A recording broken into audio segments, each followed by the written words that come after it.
গো, কি ভাবছো এত? বড্ড আফসোস হচ্ছে আশা, মনে মনে বড্ড খারাপ লাগাগুলো জমে উঠছে।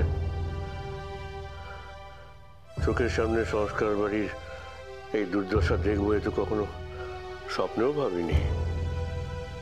কখনো ভাবিনি সংস্কার বাড়ির মানুষগুলোর চরিত্র এইভাবে আস্তে আস্তে পাল্টে যাবে।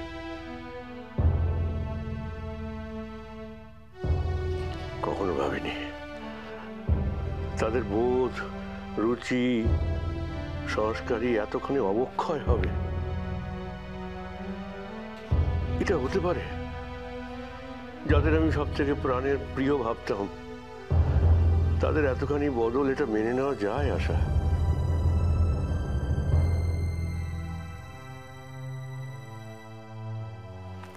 নিজের স্বার্থ সিদ্ধির জন্য ভাইকে ঠকাতে দ্বিধাবোধ করছে না। ভাবতে পারো আশা, ভাবতে পারো তোমার আমার সংস্কার বাড়িতে সব ঘটনা ঘটছে? ভাবতে পারো? তুমি তুমি এতটা ভেঙে পড়ো না গো, এতটা ভেঙে পড়ো না। আর কিচ্ছু হবে না, আর কোনো উপায় নেই আশা, আর কোনো উপায় নেই। এটা হতে পারে না দাদা, এই বাড়িতে তুমি কিছু চাইবে আর সেটা হবে না, এই কথা আমি বিশ্বাস করি না। শুধু তোমাকে একটু শক্ত হাতে রাশ টানতে হবে। তুমি জানো আমি কিরকম বিপদে পড়ে তোমার কাছে ছুটে এসেছি?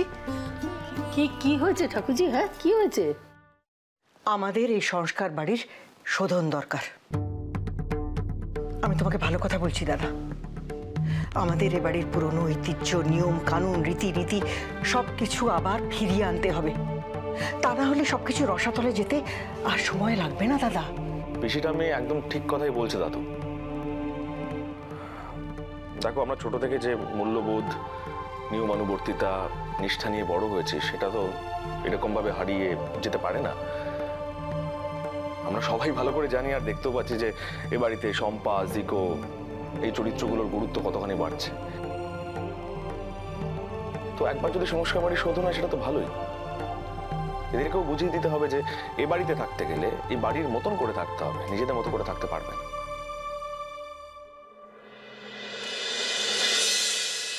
দাদু, এই বাড়ির যদি সবাই তোমার শিক্ষা দীক্ষা, তোমার ডিসিপ্লিন ফলো করে চলে তাহলে দেখবে সবাই সঠিক রাস্তায় এগোবে। মেম সাহেব, তুমি যেমন সহজ সরল মনের মানুষ,